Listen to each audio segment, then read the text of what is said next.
उसके बाद हम जानते हैं कि ये ऑपरेशन इंडिया ने स्टार्ट किया। इंडियन एयरफोर्स ने मिसाइल्स भेजी टेररिस्ट इंफ्रास्ट्रक्चर पर पाकिस्तान के अंदर, और आधे घंटे के अंदर अंदर पॉलिटिकल लीडरशिप ने यह तय कर लिया कि अब हमें लड़ाई आगे नहीं करनी। और ये खुद रक्षा मंत्री राजनाथ सिंह ने पार्लियामेंट में बोला है कि आधे घंटे के अंदर जो है ये हमने हमारे डीजीएमओ ने उनके डीजीएमओ को कांटेक्ट किया और उसको बताया कि हम ये रोकना चाहते हैं। उन्होंने मना कर दिया, हम नहीं रोकते, क्योंकि कोई भी मिलिट्री वाला जानता है अगर आप मिसाइल दागेंगे किसी की सरहद के अंदर तो वो रिटेलिएट तो करेगा ही, वो क्यों नहीं करेगा। तो ये भी इंटरफेरेंस थी पॉलिटिकल।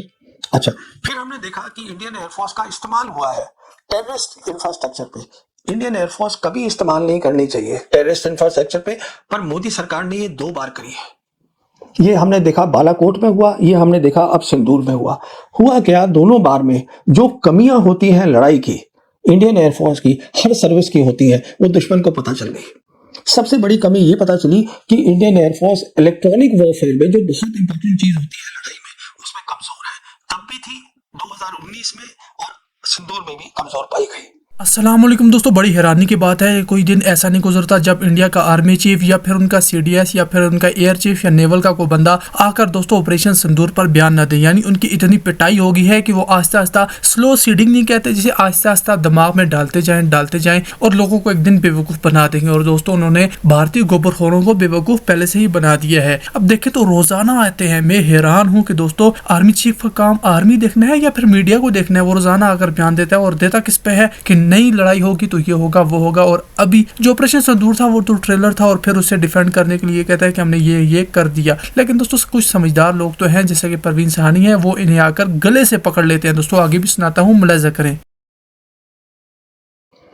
उसके बाद क्या हुआ कि इंडियन एयरफोर्स ने एयर टू एयर ऑपरेशन, जो कि खास होता है मिशन किसी भी एयरफोर्स का, उसमें हिस्सा ही नहीं लिया। तो ये भी ऑब्वियसली पॉलिटिकल डिसीजन था, और वो सोच ये रही होगी कि हम टेररिस्ट इंफ्रास्ट्रक्चर पे हम अगर मिसाइल भेज रहे हैं और दाग रहे हैं, तो एयर टू एयर ऑपरेशन का मतलब हो गया कि हम मिलिट्री टू मिलिट्री फाइट करेंगे, वो नहीं करेंगे। तो वो भी नहीं हुआ। तो कहने का मतलब ये है कि ये सबका नतीजा क्या निकला। नतीजा ये निकला, इंडियन एयरफोर्स ने तो एयर टू एयर ऑपरेशन में शायद हिस्सा लिया ही नहीं, और पाकिस्तान की जो एयरफोर्स है उन्होंने दावा कर दिया, पाकिस्तान ने दावा कर दिया कि हमने 7 फाइटर जेट इंडियन एयरक्राफ्ट के गिरा दिए हैं पहली रात को ही ऑपरेशन सिंदूर के। और उन्होंने कुछ दिनों के बाद 4 रफेल, जिसका उन्होंने दावा किया हमने गिराए, उन्होंने उसकी सबूत भी दे दिया।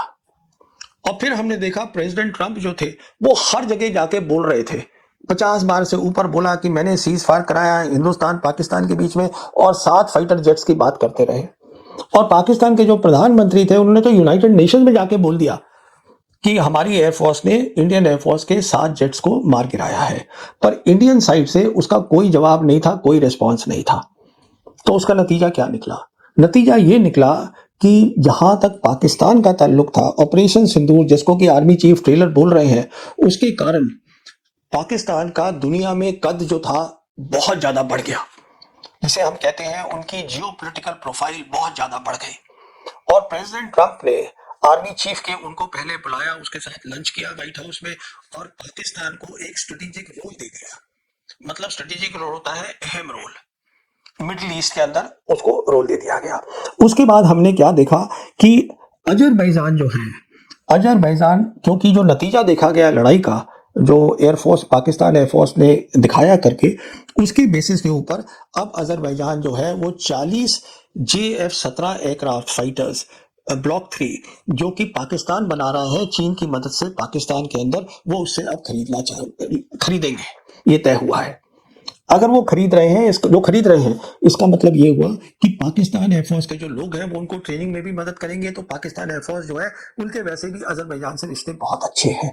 साथ साथ देखिए क्या हो रहा है, एक नई चीज हो रही है जो ट्रंप एडमिनिस्ट्रेशन कर रही है, सरकार कर रही है, वो ये है एक मिडिल कॉरिडोर बनाया जा रहा है। वो मिडिल कॉरिडोर जो है वो कजाकिस्तान से शुरू होगा, फिर कैस्पियन सी जो है उसको क्रॉस करते हुए अजरबैजान आएगा, अजरबैजान से टर्की जाएगा, और टर्की से यूरोप जाएगा।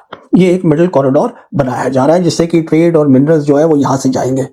और ये मेरी जो सोच है वो ये है, ये एक खास काम जो है वो दिया गया है, जो अभी नए आ रहे हैं अमेरिका के राजदूत हिंदुस्तान में, सर्गियो गोर, उनको, क्योंकि सर्गियो गौर को जिम्मेदारी है, एक तो वो एम्बेसडर होंगे हिंदुस्तान में अमेरिका के, साथ साथ वो स्पेशल राजदूत होंगे साउथ एशिया के लिए और सेंट्रल एशिया के लिए अमेरिका के। तो ये उनका खास काम होगा, देखना कि मिडिल कॉरिडोर बने, और उसमें आप मान के चलिए ये तय है कि पाकिस्तान का रोल होगा, क्योंकि पाकिस्तान अजरबैजान के साथ भी रिश्ते हैं, उनके टर्की के साथ भी रिश्ते हैं, और जैसे मैंने कहा कि उन्होंने JF-17 उनको अब वो बेच रहे हैं, तो उनकी फिजिकल प्रेजेंस भी होगी। ये सब कुछ हो रहा है। साथ साथ जो कजाकिस्तान है, उन्होंने इन प्रिंसिपल जो अब्राहम अकॉर्ड है वो भी साइन कर दिया है, करने वाले हैं इजराइल के साथ, मतलब शांति चाहते हैं। तो अब्राहम अकॉर्ड जो होता था सीमित मिडिल ईस्ट तक, अब वो सेंट्रल एशिया तक भी चला गया है। सीमित था पहले ये सिर्फ अरब कंट्रीज तक, तो ये प्रोफाइल बढ़ गई पाकिस्तान की। साथ साथ क्या हुआ है कि इंडोनेशिया खरीद रहा था रफाल जेट, अब उन्होंने अपना मन बदल लिया है और अब वो बातचीत चल रही है, वो खरीदना चाहते हैं चाइनीज के 40 J-10C। ये वही जहाज है जिसको कि पाकिस्तान एयरफोर्स ने ऑपरेशन सिंदूर में इस्तेमाल किया था। तो कहने का मतलब ये है, जो हमारे आर्मी चीफ जिसको बोल रहे हैं ट्रेलर था, देखिए उससे क्या क्या हुआ है।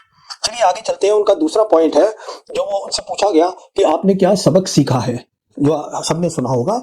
तो लेसन में उन्होंने ये बताया कि एक तो ये सीखा है कि जो डिसीजन मेकिंग है, मतलब जब आप फैसला लेते हैं तो फैसला बहुत जल्दी जल्दी लेना पड़ता है, इसलिए फैसला एक जगह नहीं लिया जा सकता और फिर वो आप नीचे सबको बताएं वो फैसला, इसलिए फैसला हर लेवल पे लेना पड़ेगा अगर आपको ऑपरेशन जल्दी करना है। तो ये बताया। अब देखिए दिक्कत कहाँ आई होगी, सोचने की बात है। अगर आर्मी चीफ ये कह रहे हैं तो ये बहुत सीधी सी बात है कि ऑपरेशन सिंदूर में फैसले जो थे वो टॉप लेवल पे एक जगह लिए जा रहे थे। पॉलिटिकल लीडरशिप की इन्वॉल्वमेंट थी और chief of defence staff general Anil Chauhan की इन्वॉल्वमेंट थी, वो तो हम जानते ही हैं ट्राई सर्विस ऑपरेशन के अंदर। और देखा जाए तो CDS का कोई ऑपरेशन रोल है ही नहीं, वो सिर्फ एडवाइजर होने चाहिए थे प्रधानमंत्री के। तो आर्मी चीफ जो ये कह रहे हैं वो ये है कि अब हम चाहते हैं कि ये डिसीजन मेकिंग नीचे के लेवल पे भी हो।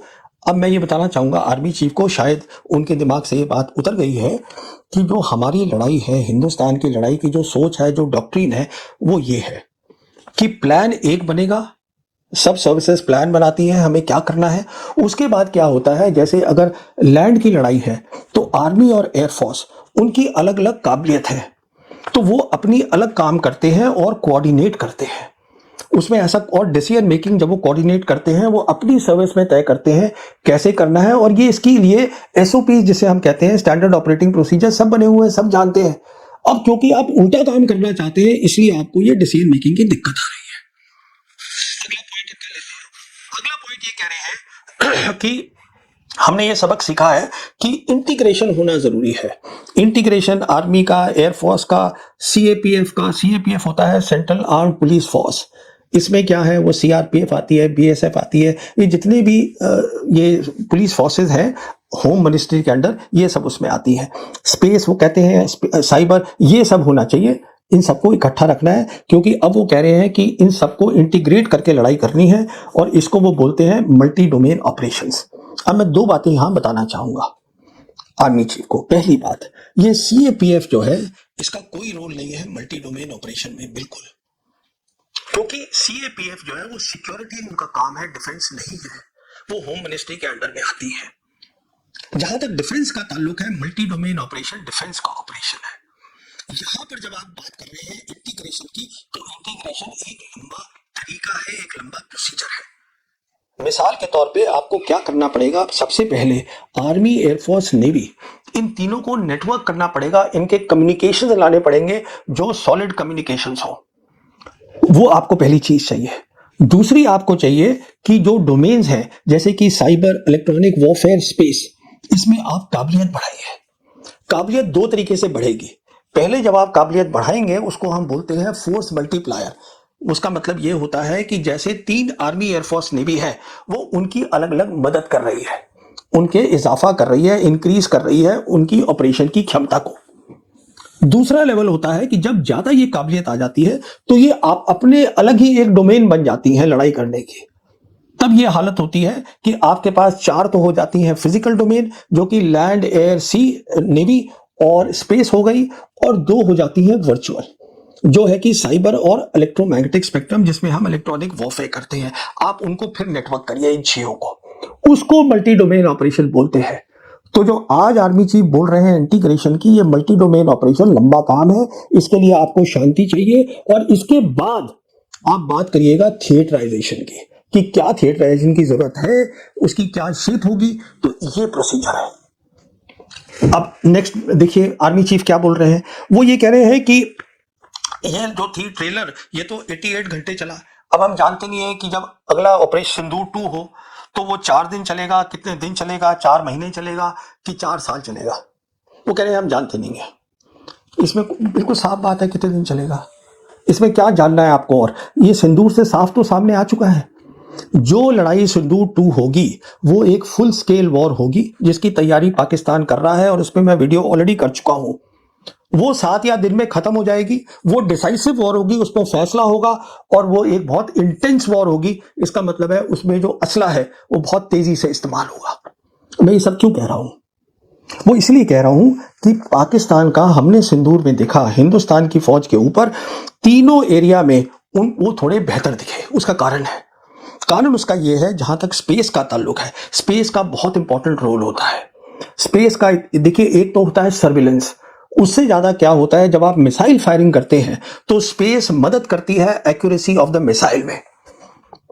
इस समय 2 सिस्टम हैं जो इसमें कामयाब होंगे, एक तो है जीपीएस अमेरिका का और दूसरा है बेदू चाइना का। बेदू जो है वो ज्यादा एडवांस्ड है जीपीएस से, ये सभी जानते हैं। और बेदू जो है वो डायरेक्ट मदद कर रहा है पाकिस्तान मिलिट्री की, उनके वहां ग्राउंड स्टेशन लगे हुए हैं। जब मैं कहता हूं कि ये ज्यादा एडवांस है मिसाइल के ताल्लुक में के उसमें उसका मतलब ये होता है उसमें एक एटॉमिक क्लॉक होती है। उसकी एटॉमिक क्लॉक जो है वो एग्जैक्ट टाइमिंग देती है, क्या कहाँ कब आपको कैसे मिसाइल, उसकी डिटेल्स है उनकी ज्यादा बेहतर है। ये सब जानते हैं बेदू की जीपीएस से। अच्छा, हमारी डिपेंडेंसी जो है वो जीपीएस के ऊपर है मिसाइल फायर करने की। अब मान लीजिए जैसे ट्रंप साहब, प्रेसिडेंट ट्रंप नाराज थे इंडिया से, अगर मान लीजिए वो बंद कर देते जीपीएस तो हम क्या करते। कहने का मतलब ये है हमारा अभी जो सिस्टम है, हमारा अपना जो है सिस्टम, वो अभी इतना ज्यादा कामयाब नहीं है और सब जानते हैं इस बात को। मैं इस पे ज्यादा और टिप्पणी नहीं करना चाहता हूं।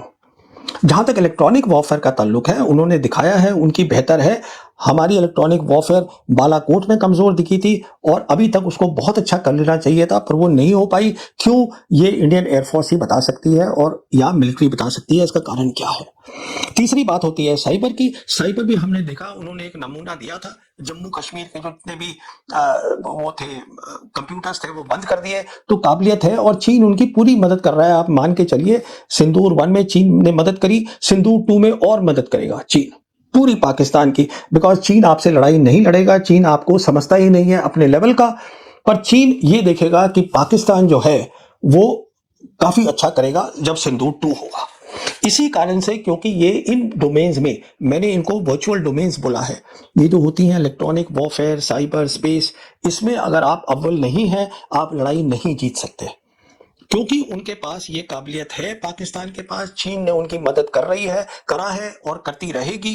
तो अब वो जो लड़ाई लड़ेंगे अगली जो होगी फुल स्केल, वो होगी जिसको मैं बोलता हूं एक अलग अंदाज में, जिसको ऑपरेशनल लेवल ऑफ वॉर बोलते हैं, जो एक डिसाइसिव लेवल ऑफ वॉर होता है वहां पर होगी। और हमने देखा भी है जो पाकिस्तान एयरफोर्स थी, उन्होंने जो दिखाया, नमूना दिया सिंदूर के अंदर, वो एक मल्टी डोमेन ऑपरेशन का था। मतलब बीवीआर, आप बियॉन्ड विजुअल रेंज, मतलब आप 143 किलोमीटर से आप फायर कर रहे हैं मिसाइल को, आप डॉग फाइट नहीं कर रहे हैं कि आप मतलब एक हवाई जहाज की दूसरे से लड़ाई हो रही है और दोनों पायलट एक दूसरे को दिख सकते हैं, नहीं, ये एक अलग लड़ाई है। उसी तरीके से उन्होंने सिंदूर के बाद जो है उन्होंने अब एक नई रॉकेट फोर्स खड़ी कर ली है पाकिस्तान आर्मी के अंडर, और इस पे मैं काफी वीडियो कर चुका हूं। कहने का मतलब यह है कि अब वो काबिलियत देख रहे हैं, इसमें हाइपरसोनिक मिसाइल आएंगी पाकिस्तान एयरफोर्स के अंदर, मान के चलिए 5th जनरेशन J-35 आएंगे।